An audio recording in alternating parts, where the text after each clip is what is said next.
এয়া হৈছে পবিত্ৰ সংগমস্থলী। মই বৰ্তমান উপস্থিত আছোঁ প্ৰয়াগৰাজৰ পবিত্ৰ সংগমস্থলী। মহাকুম্ভলৈ অহা যিসকল ভক্ত আছে সকলোৱে এই পবিত্ৰ এই সংগমস্থলীত এনেদৰে তেওঁলোকে স্নান কৰে। চাৰিওফালে দেখিবলৈ পোৱা গৈছে গংগা যমুনা সৰস্বতীৰ মাজত এয়া দেখিবলৈ পোৱা গৈছে। গংগা যমুনা সৰস্বতীৰ যিটো সংগম, মূল সংগমস্থলী হৈছে এয়া, আৰু ইয়াতে সকলো স্নান কৰে। আৰু দেখুৱাইছোঁ সকলোৱে আস্থা আৰু বিশ্বাসৰ যি ইয়াত তেওঁলোকে এই স্নানত অংশগ্ৰহণ কৰা পৰিলক্ষিত হৈছে। বিভিন্ন স্থানৰ পৰা লোকসকল আহি এই গংগা যমুনা আৰু সৰস্বতীৰ যিটো সংগমস্থল, ইয়াত চাৰিওফালে মানুহ আৰু এই স্থানতে স্নান কৰাৰ সুবিধা কৰি দিছে। আৰু সকলো ভক্তপ্ৰাণ ৰাইজে ইয়াতে স্নান কৰে।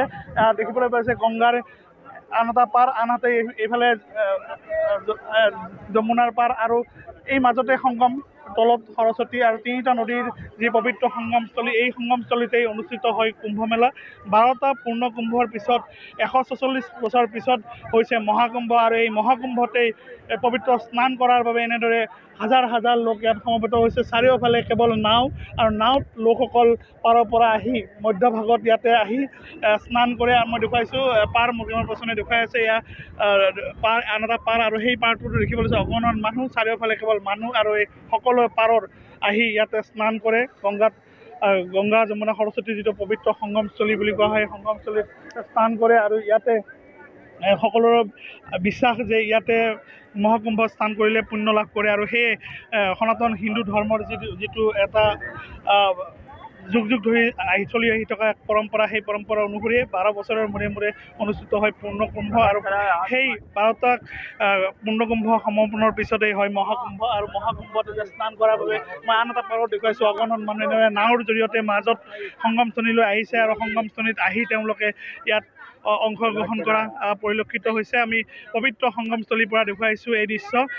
মহাকুম্ভত যিসকল ভক্তপ্ৰাণ ৰাইজ আহে আৰু সকলো আহি ইয়াতে স্নান কৰে, আৰু ইয়াতে স্নান কৰি পবিত্ৰ যি সংগমস্থলী, সেই সংগমস্থলীত তেওঁলোকে অংশগ্ৰহণ কৰে। আমি দেখুৱাইছোঁ, নিউজ দৰ্শকসকলে দেখিছে যে মহাকুম্ভৰ যিটো পবিত্ৰ সংগমস্থলী, এয়াই হৈছে পবিত্ৰ সংগমস্থলী।